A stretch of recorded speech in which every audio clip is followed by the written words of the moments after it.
شروع اللہ کے نام سے جو بڑا مہربان نہایت رحم والا ہے۔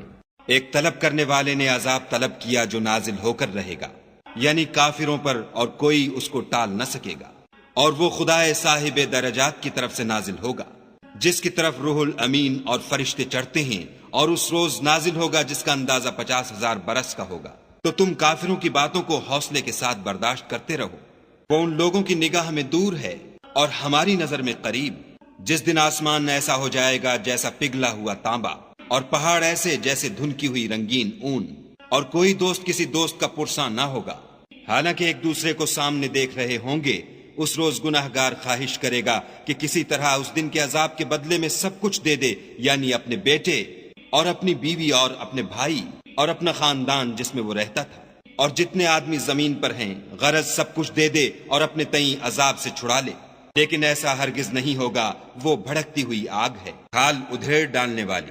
ان لوگوں کو اپنی طرف بلائے گی جنہوں نے دین حق سے اعراض کیا اور منہ پھیر لیا، اور مال جمع کیا اور بند کر رکھا۔ کچھ شک نہیں کہ انسان کم حوصلہ پیدا ہوا ہے، جب اسے تکلیف پہنچتی ہے تو گھبرا اٹھتا ہے، اور جب آسائش حاصل ہوتی ہے تو بخیل بن جاتا ہے۔ مگر نماز گزار جو نماز کا التزام رکھتے اور بلا ناغہ پڑھتے ہیں، اور جن کے مال میں حصہ مقرر ہے، یعنی مانگنے والے کا اور نہ مانگنے والے کا، اور جو روز جزا کو سچ سمجھتے ہیں، اور جو اپنے پروردگار کے عذاب سے خوف رکھتے ہیں۔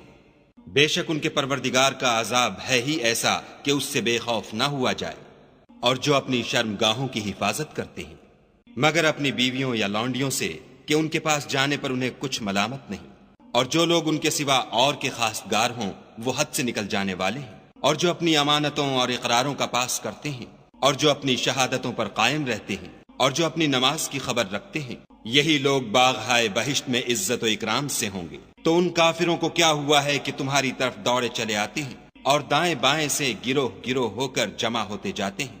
کیا ان میں سے ہر شخص یہ توقع رکھتا ہے کہ نعمت کے باغ میں داخل کیا جائے گا؟ ہرگز نہیں، ہم نے ان کو اس چیز سے پیدا کیا ہے جسے وہ جانتے ہیں۔ ہمیں مشرقوں اور مغربوں کے مالک کی قسم کہ ہم طاقت رکھتے ہیں، یعنی اس بات پر قادر ہیں کہ ان سے بہتر لوگ بدل لائیں، اور ہم عاجز نہیں ہیں۔